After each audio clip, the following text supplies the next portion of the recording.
Hey guys, today I'm doing something a little bit different.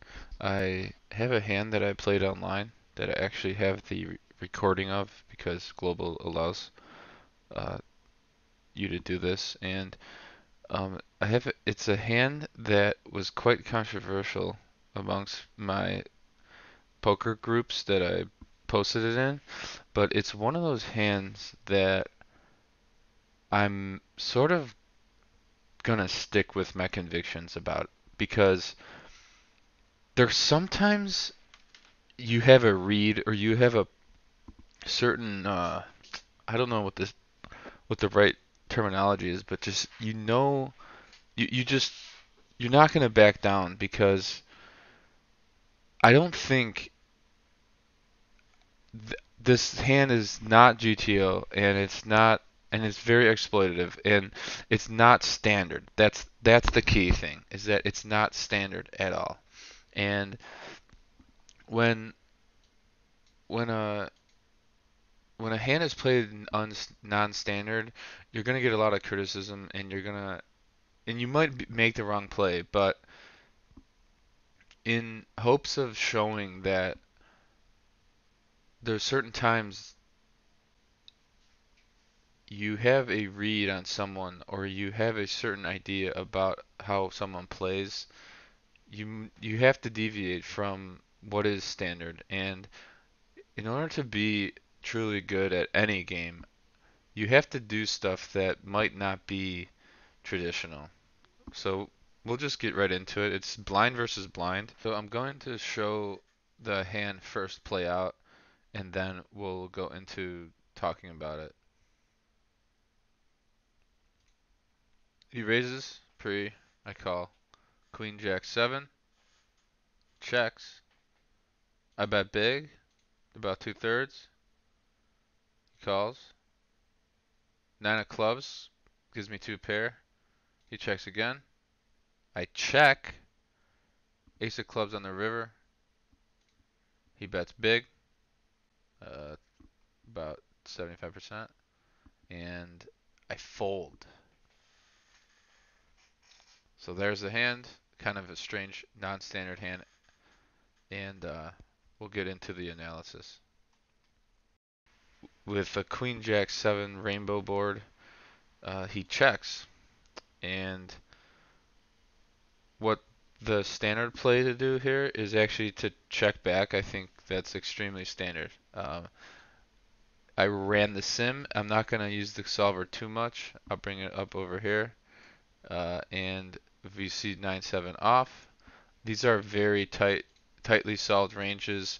As you can see, I put 0% for the hands that I will be 3-betting at the top of my range and the suited connectors that are balanced. In terms of the tree that I built, I did not give him any overbets out of position. This is the pot size bet, and I did run it with an overbet, and he does overbet this flop because uh, if you see I don't have pocket queens, I don't have pocket jacks, and I only have like a few. I don't think I have all combos of pocket sevens. So he has such a nut advantage that he actually overbets most of his range. But since he checked, um, as you'll see, he checked. The 9-7 off is actually still is a check. Just so you can see what I did with the solver. But this is where part of what I was saying comes into play. I didn't check. I bet 2/3. So this is this is where I needed to stop. Okay, why bet 2/3 here? Why not check back? Because and this is an exploitative reason. And why take this huge sizing? Because now I'm going into the sizing tree that bets. Well, and I could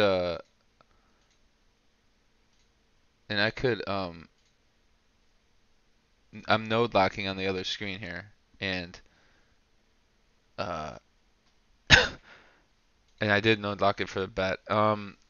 Okay, so why bet here? This is this is my read on this guy's a reg, by the way, that I've played with before. He has I don't have that many hands with him, maybe a couple hundred. It doesn't show their names on here, but I know that he is. This is my thought, and this is how I would play this hand out of position as a reg. If I have any decent jack, I'm betting small. If I have any decent queen, I'm betting. No, I'm betting. I'm sorry. If I have any decent jack, I'm betting big. If I have any decent queen, I'm betting big. I have any decent hearts, I'm betting big. I might check back any seven. If I have ace king, which I think he should, and if I have aces, I'm betting big. So when he checks, this is how I view the hand. He probably could have hearts, or he could be slow playing a very strong queen like ace queen, king queen, even two pair, etc. So his check is extremely polar. In my opinion, it's hearts or very good hand. So in order to exploit that, I am betting very big with my seven with my bottom pair. It does have a heart blocker, which is good, but in order for me to exploit that, and this is what I just came up with because I think this is the right logic, but might not be the right practice. If you look at the solver is different because the solver has balance implications. Um, but since it's either air or a very good hand, which he's slow playing, which doesn't make sense on this wet board. So I'm leaning towards air. I want to get the most EV out of his hearts. Okay, so sorry, straight draws too, 9-10, which I block a few combos with the nine of hearts, uh, 10 king, etc. etc. Even ace 10 and ace king are two overs. Uh, so I want to get the most value out of that. Uh, which is why I take the big sizing. I'm probably giving up EV in a GTO environment. So if if you're trying to play GTO, this is a check. You can see with the solver, as I actually thought it in real time, I knew this was a check. GTO. Okay. Excuse me. Just so you know, I know it's a check. I would normally check, especially nine hearts. But I just think this player has air way more than he doesn't. So I went with the bigger sizing. He calls, and okay, so interesting. He checks him, by the way. Interesting turn. And I think even though this card improves our specific holding, it probably improves his range more. So all the straights get there. Well, not all of them, but a lot of straights get there. King 10, 8 10, uh, and then 9 10 is still uh, in range, and then uh, he still has hearts, I guess, but and he still has like the ace king over pair, whatever. But a lot of his two pairs get there that he's slow playing the flop. And if he's slow playing the flop, he would probably go for a check raise here if I bet. So Queen 9 gets there, Jack 9 gets there, and then the two pairs that he's slow playing that he was going for a massive was going to go for a massive check raise, they improve also, and that's why I decided not to bet. If we bring up the solver, I had to node lock. I had to node lock 9-7 because it wasn't a it wasn't a big bet on the flop. It was a check, and if you, as you see here, when it gets here, it's a check again. I'll lock the combo, so it was the nine of clubs or hearts, seven of clubs. So it's a check. It is mixing a little bit with the 22 sizing, which is 75%. It's mixing slightly, so 40% of the time. So it could argue for a bet. But as you can see, as if you get here with 9-7 and 9-7 uh, improves our to a two pair, the solver likes to check mostly because of those reasons I just stated. It probably improves his range more than our range because if you look at his range, which checks 100%, he doesn't have full combos of all these. Just so you know, if you guys look right over here, like King 8, he's only floating the King 8 of clubs because the hand's just not good enough without, I mean hearts, without flush draw. All these suited hands of kings seem to be the ones with hearts, and then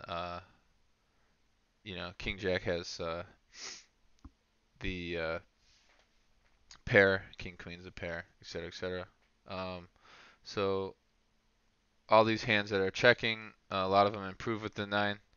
All the hands with a nine in it basically improve. He's checking all the hands. So since he's checking 100% range, all his straights are going to be getting there too, and he's going to have way more of that than we do. If you look, if you look over at um, this side of the screen over here where it says like weak two pair, etc. We go, you can see that he has 23 we could do it by percentage also. Let's see percentages right here. Um, that's not gonna help. So if you look at it, he has middle pair 25% of the time. It's right here. I'm gonna be looking at that. Middle pair, weak pair. Uh, so if you combine those, that's like half of the time he's got a pair, which is fine. We're beating that, by the way. But he has 10% of the time he's got two pair, three of a kind. He still has straights in his range. There's a lot in his range, so that's why when 9-7 gets here, we do check. And river is the ace of clubs. Just want to add that into here just to show you what he should be doing. And just really quick, let's just like look at uh, his overall range. Let's see. It likes overbetting a lot. It likes checking a lot because a lot of his stuff's missing. Uh, and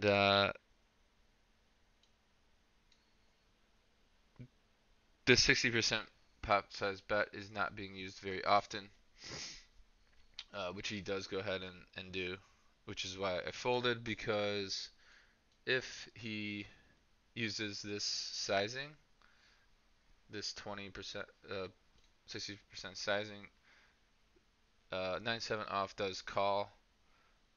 So it is not GTO for me to fold, but it folds most of its range. Um, so this is like the huge thing where this is the huge decision point that a lot of my friends like criticize, that I had to call. I have to call, and I just don't think I like calling here with my combo. This is a super tight fold. In real time, you guys should call this, but because we're kind of out to lunch here, I folded, and as you can see, oops, excuse me. Um, a lot of his hands should actually be going for this overbet. Uh, but the problem is, this player I don't think is good enough or capable of overbetting like ever. And a lot of times what I see, especially at the casino, when I play against regs, is they're usually never when they overbet, they either have they're super polar, but they never put they never balance their middling sort of bet sizing. They never balance it with like really good hands either. So it's usually value that wants to get called by uh like I could see any two pair here. Ace queen, ace jack. The problem is he could have ace king with this hand. I would go smaller with ace king. I'd go like half pot. But and let's see what size ace king goes with. Ace king mainly uses this sizing. Okay. Because I gave him an overbet. And yeah, so I decided to make a very exploitative fold, uh, as you can see, and I just, you know, sometimes you just have to go with like what you think is right, and you gotta stop worrying about being exploited, being making the right game theoretical play. Like my read was like this player's not good enough to value own himself here. Like you know what I mean? Like he's not reverse value owning himself. So when he bets here, like his range is so full of like ace queen, ace jack, jack queen, jack seven, queen seven. Uh, I mean, what's his bluffs? 9 10. I mean, I block that. It's heavily blocked. Ace 10. I mean, is that really a bluff? What he's supposed to bluff here uh, is ace deuce. Oh, I'm sorry. What he's supposed to bluff, let's is king four suited. I mean, is he really gonna have that? He's supposed to bluff 7 6, 7 5, 8 6, 8 5, pocket five, 6 4, pocket fours. Is he really gonna have that? I mean, this guy's not a solver. You know what I mean? Here, I'll just show that. This portion of the range is his bluffs plus king four suited, which I can't believe he's even there with king four suited. I mean, that's ridiculous. Is he really gonna bluff a bus's flush draw with this sizing? Because if he takes the bigger, he's supposed to take the bigger sizing. If he takes this bigger sizing, there's more like reasonable bluffs here. A lot of the kings section, and then more of these suited cards, suited combos. And like I just thought like he's incapable of bluffing this size, so I folded. And I don't think he's. I asked myself, is he capable of value owning himself with ace king, with king, with uh queen king? I mean, I don't think so. I know I'm under repped, but I just don't think he's capable of value owning. And I think a lot of times what players do is they worry about being exploitative themselves instead of worrying about maximizing expected value, which is the whole game. You need to maximize expected value. So I understand, might get some heat from some people about how I played this hand, but I will go down saying that I'm gonna stick with it. This is the type of exploits that you need to make to beat poker in general. All right, guys, thank you. Please like and subscribe. I never say at the beginning of the videos. I need to start saying that. I'll see you next time.